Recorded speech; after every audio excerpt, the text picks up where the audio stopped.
आप सभी को मेरा नमस्कार। आज मैं आप सभी के समक्ष कार्तिक पूर्णिमा देव दिवाली के अवसर पर श्री सत्यनारायण भगवान की कथा प्रस्तुत कर रही हूँ। जय सत्यदेव भगवान, जय सत्यनारायण भगवान। बोलो बांके बिहारी लाल की जय। श्री कृष्ण गोविंद हरे मुरारी, हे नाथ नारायण वासुदेवा। जय श्री कृष्णा। सबसे पहले आप सभी को कार्तिक पूर्णिमा की हार्दिक शुभकामनाएं। आइए शुरू करते हैं। एक बार नैमिषारण्य में तपस्या करते हुए शौनकादि ऋषियों ने सूत जी से पूछा कि जिसके करने से मनुष्य मनोवांछित फल प्राप्त कर सकता है, ऐसा व्रत या तप कौन सा है। सूत जी ने कहा कि एक बार श्री नारद जी ने भी श्री विष्णु भगवान से ऐसा ही प्रश्न किया था। तब श्री विष्णु भगवान ने उनके सामने जिस व्रत का वर्णन किया था वही मैं आपसे कहता हूँ। प्राचीन काल में काशीपुरी में एक अति निर्धन और दरिद्र ब्राह्मण रहता था। वह भूख प्यास से व्याकुल हो भटकता फिरता था। एक दिन उसकी दशा से व्यथित होकर भगवान विष्णु ने बूढ़े ब्राह्मण के रूप में प्रकट होकर उस ब्राह्मण को सत्यनारायण व्रत का विस्तार पूर्वक विधान बतलाया और अंतर्धान हो गए। ब्राह्मण अपने मन में श्री सत्यनारायण व्रत करने का निश्चय करके घर लौट आया और इसी चिंता में उसे रात भर नींद नहीं आई।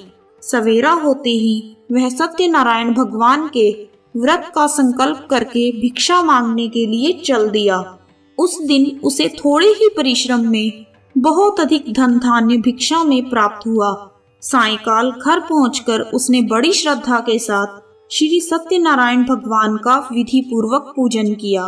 भगवान सत्यदेव की कृपा से वह थोड़े ही दिनों में धनवान हो गया। वह जब तक जीवित रहा तब तक महीने के महीने श्री सत्यनारायण भगवान का व्रत और पूजन करता रहा। यह देह छोड़ने के बाद वह विष्णु लोक को प्राप्त हुआ।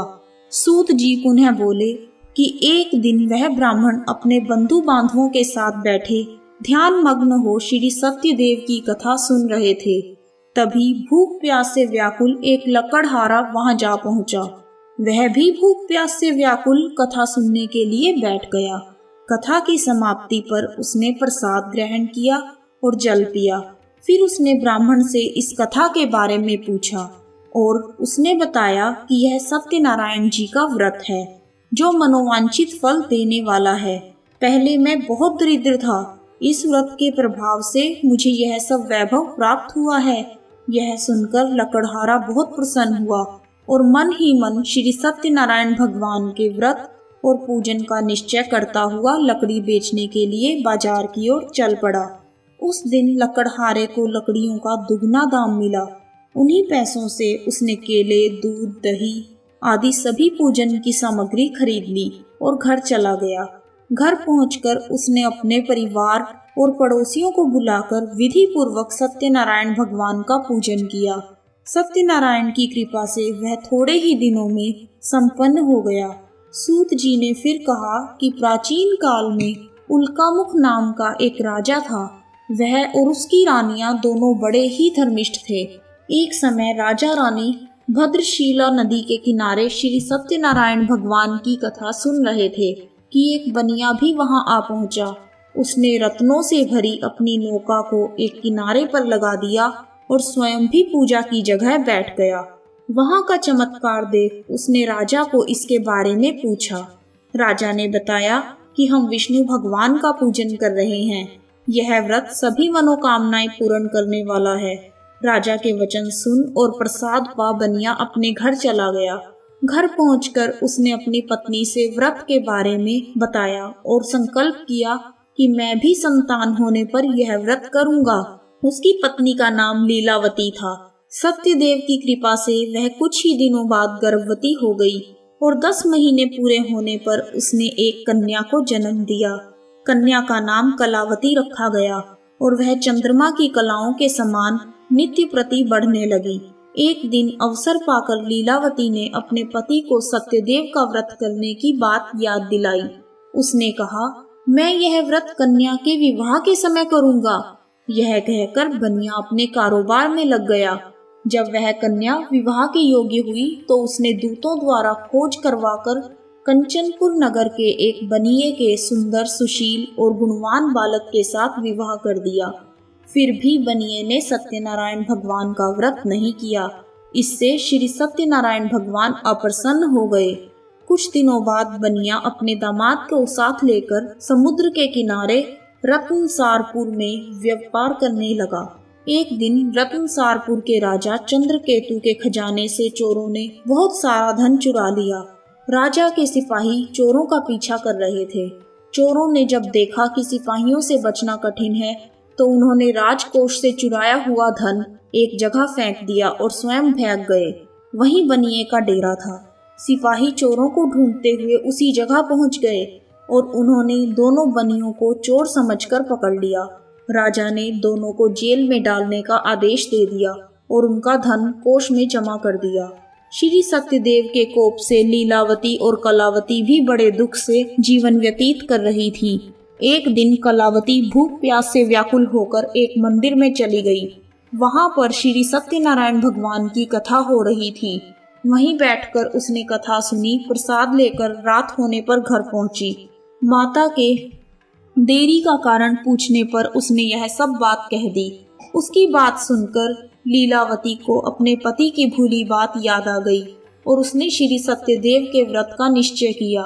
उसने अपने बंधु बांधुओं को बुलाकर श्रद्धा पूर्वक कथा सुनी और विनम्र भाव से आर्त होकर प्रार्थना की कि मेरे पति ने संकल्प करके जो आपका व्रत नहीं किया है उसी से आप अप्रसन्न हुए थे। अब कृपा करके उनका अपराध क्षमा करें। लीलावती की प्रार्थना से श्री सत्यदेव प्रसन्न हो गए। उसी रात में श्री सत्यदेव ने राजा चंद्रकेतु को स्वप्न में दर्शन देकर कहा कि प्रातः काल होते ही दोनों बनियों को जेल से छोड़ दो और उनका सभी धन उन्हें लौटा दो, वरना पुत्र पौत्र समेत तुम्हारा राज्य नष्ट हो जाएगा। इतना कहकर सत्यदेव तो अंतर्ध्यान हो गए और राजा ने भी सवेरा होते ही दोनों बनियों को मुक्ति का आदेश दे दिया और साथ ही उनका धन उन्हें लौटा दिया और बहुत सम्मान पूर्वक उन्हें विदा किया। दोनों बनिए आनंदित होकर अपनी नौका लेकर अपने घर चल पड़े। तभी श्री सत्यनारायण भगवान सन्यासी के वेश में उनके समीप आए और बोले कि तुम्हारी नौका में क्या है? बनिए ने हंसते हुए उत्तर दिया, नौका में तो फूल पत्तों के सिवाय कुछ भी नहीं है।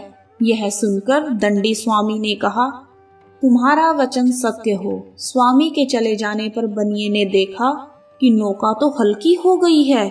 उसे बड़ा कौतूहल हुआ और देखा और बेहोश होकर गिर पड़ा। उसकी नौका में हर जगह फूल पत्ते ही थे।